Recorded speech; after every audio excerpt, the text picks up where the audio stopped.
dito ako nag beer tasting. Why not? It's more roughly around magkano ba binayaran ko?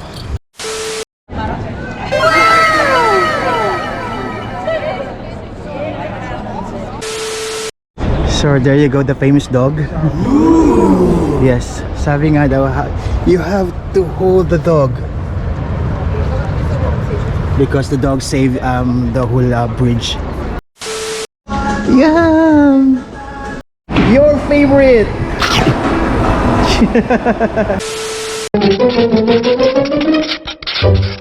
Hanan na.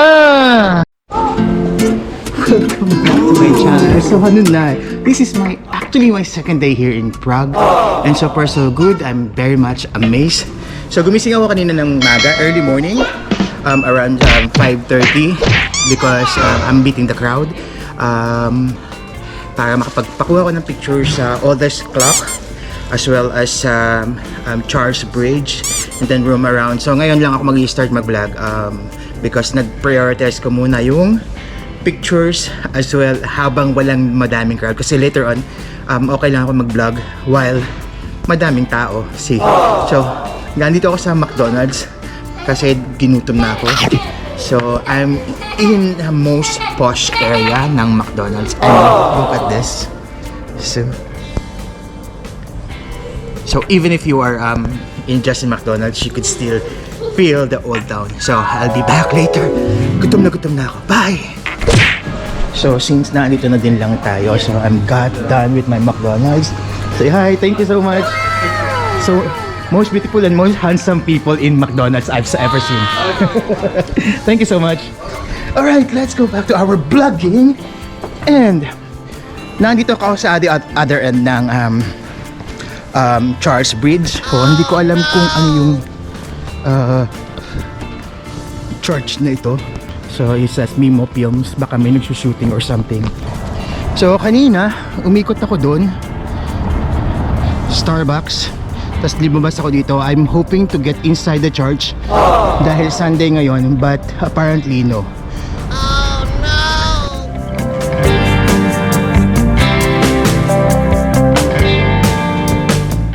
So particularly, I don't know kung saan this will lead me. Yan. So kahapon bumili ako ng 90 days. I thought na magkakaroon ng matagal na transportations, pero hindi naman. Nakuha ko lang yung from airport to my hotel. Nakuha ko lang ang around 25 minutes. So let's start the vlogging for my second day here in Prague, or second day of my 9 days tour. Okay?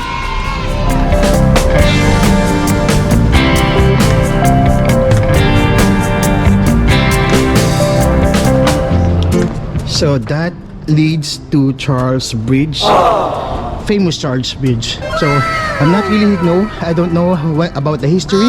Basta ang alam ko, Charles Bridge is the area na pinatayo tapos para nag-alay, instead of like giving people a soul, yung aso daw ang binigay. So galit na galit yung demon. So walang magagawa dahil this Charles Bridge is like a historical place here in Prague. Yeah. So it's early morning, 8 something, and medyo pag pumupunta doon sa Charles Bridge, you have to be very very careful with pickpockets. So hindi naman nila mapipickpocket kasi hindi na ano, and it's close.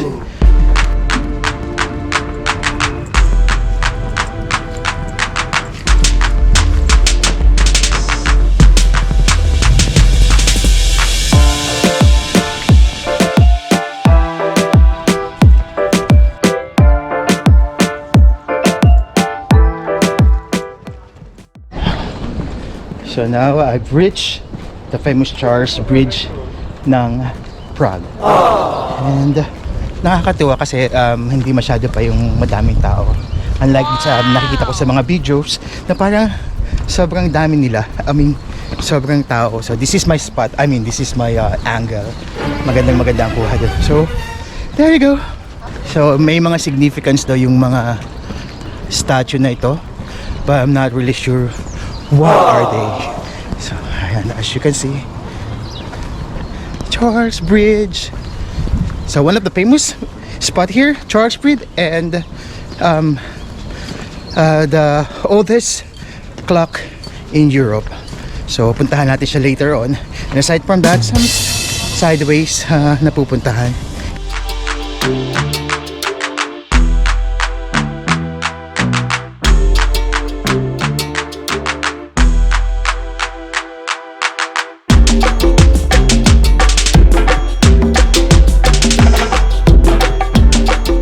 So there you go, the famous dog.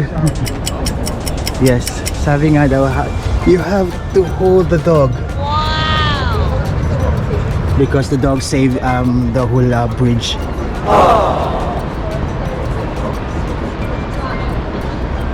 So sabi, instead of like giving people ihulog sa ano, tinwik daw, nag-asi yung inilagay doon. Inihulog dito at inialay dun sa demons para magkaroon ng protection ang bridge na ito to collapse, not to collapse.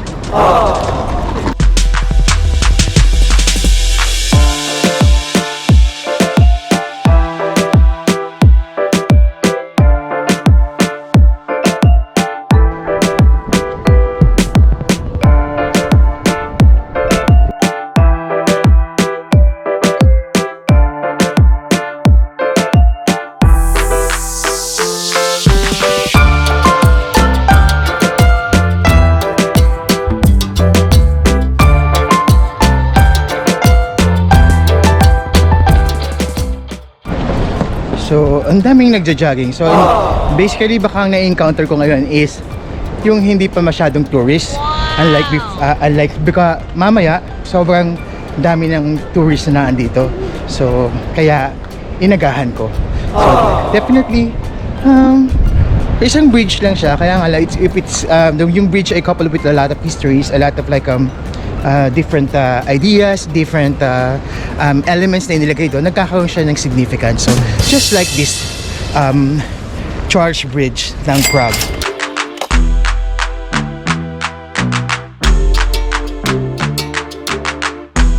So, puntahan natin makita natin yung buong bridge ng itong buong Charles Bridge.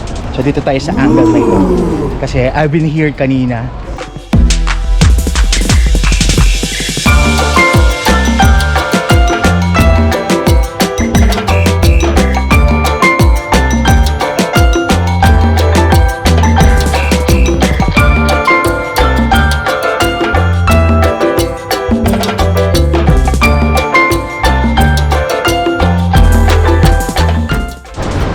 So, exiting now dito sa Charles Bridge is I'm moving naman doon sa Old Town where you could actually see the oldest clock in Europe. Mechanical clock and something like that.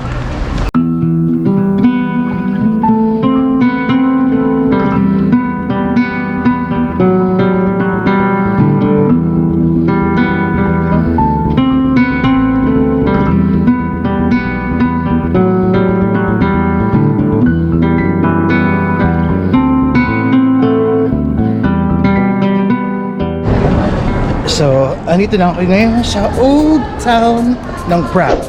So, let's see kung anong makikita. Kahapon nung dumating ako dito, I just stopped in a certain area kasi bigla ako nag-beer tasting. That will, yun makikita nyo doon sa aking first episode ng Prague Adventure.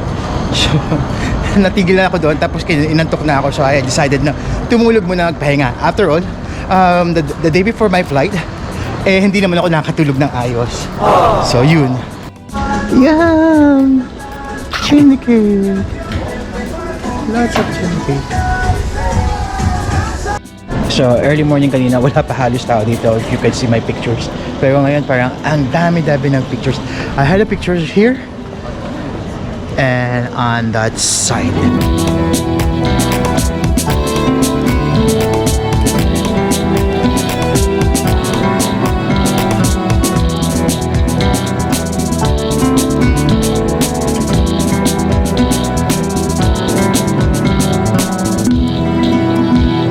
Kanina doon ako dumaan. So let's try naman this way. Let's get lost sa Prague. So I'm not really sure what I could see here. Pero let's see. Nakakatuwa lang talaga. It's so fascinating kasi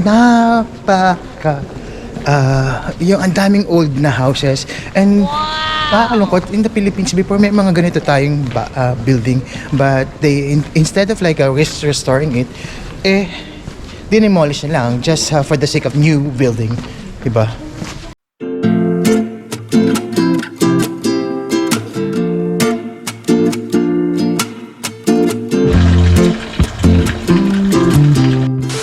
So, wala na naman akong hinahabol. So, I just take a seat here. Siya sa mga park, mini park. May mga table and may mga tindahan. So, yun na nga. This is my second day and so far so good. Hindi na ako nag-off na para magkaroon ng tour guide or something. It's a lot more better kasi na parang explore by your own. Tapos may mga di-discover ka. At the same time, hawak mo yung iyong oras. And totoo naman siguro, baka I'm not really yet finalizing, but they said that ang Prague nga yung the most beautiful city, gawa ng yung infrastructure, underrated lang siya. And let's see, pag nakita natin ng sa mga susunod na araw, kasi I'm planning to go to Vienna, Austria, Munich, and Paris, and let's check kung anong meron sila in totally different ways, diba?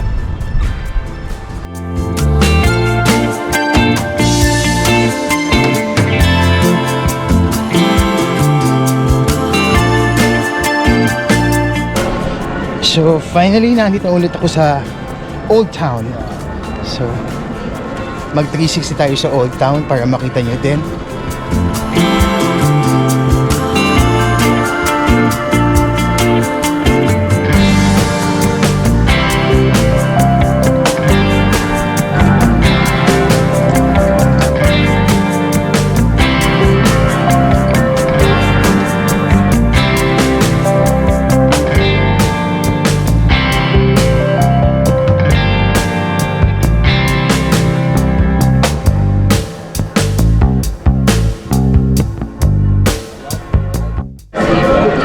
So, na-reach na natin yung tinatawag na famous clock, na oldest mechanical clock daw dito sa Europe, ang clock ng Prague.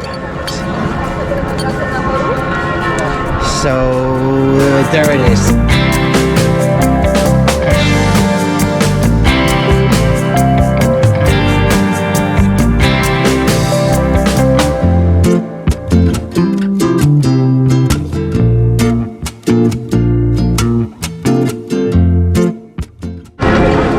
Yun na nga, kanina wala masyadong tao. Mga around 6 o'clock nandito na ako for para nga makakuha ng pictures. But then again ngayon, ang dami ng tao. So as you can see, this is the clock ng Prague. I forgot the name actually, but I'm just gonna put on the description below. So yan yung famous na oldest mechanical clock daw ng Europe, as well as ito ay merong specific time na kung saan lalabas yung mga saints. And then parang may parang yung pag binuksan mo yung kuku na clock, na grandfather's clock, may lumalabas mga na bird na kuku kuku. Siya, instead of like that, may lumalabas na nagpa-parade na parang mga saints. And so, tapos na tayo sa ating tour ng clock. I need to get back to the hotel kasi mauubos na yung battery ng aking GoPro, as well as i-recharge ko din yung aking phone and lahat-lahat na and everything, para naman tayo ay makabawi dahil may 11 o'clock ata na walking tour, free walking tour, and let's check kung anong meron doon. So kahapon nga I had like a beer tasting, 6 different kind of beer na wala akong matandaan kung anong pangalan. And then pagkatulog ko, nagtry ako pumunta dun sa Friends, pero medyo hindi maganda yung vibes.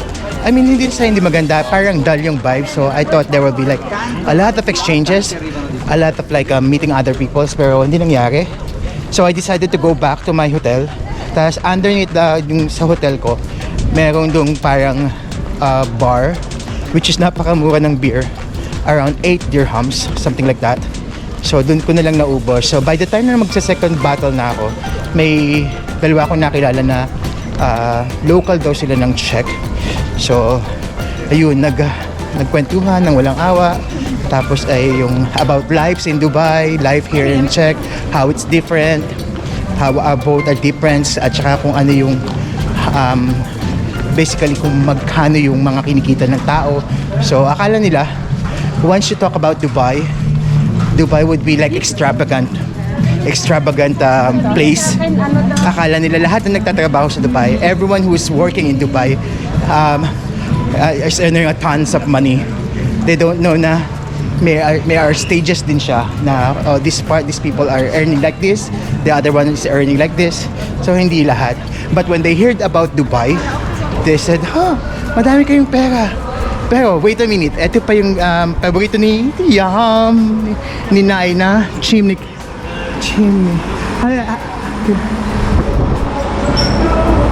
Yummy, your favorite.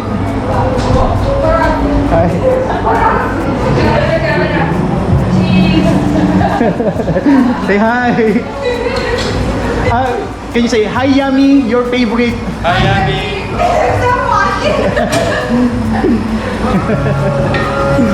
Your favorite. Say hi, Yummy. Yeah. So yesterday I was dito ko nag beer tasting. It's more roughly around magkano ba binayaran ko? Around 25 euro for that 6 bottle. Nalasing nga din naman ako. And then ayun. So ngayon naglalakad ako sa alley na isa sa mga old town na old alley. I'm not really sure kung anong pangalan nito. And it's really fascinating nga naman yung mga buildings. It's like ano yung whole level. I'm not really sure if this gonna be the same in France or in Paris. Let's see that one on April 11. So yun, ibusin ko lang muna yung anong ito, yung battery. Then I'll move back later sa vlogging. I have to go home at wala ng battery ang aking GoPro. Wala akong dala kasi my intention was to get up early, take a picture, nang iwasan ng crowd. But eventually, dumiretso rin ako ng vlogging, sayang. And kagaya ng ginagash ko, lintik ng daming guwapo. Grabe. Parang mga ano nga to, artista lahat. So, there you go. See?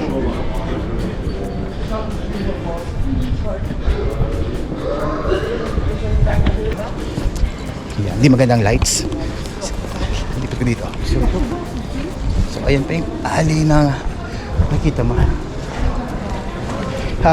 Yung mga tourists are beginning to like flock again. So now, since tapos na ako mag-vlog, wala na masyadong turista. I mean, baka mamaya later on, sobrang daming turista na hindi ko na makita yung scenery.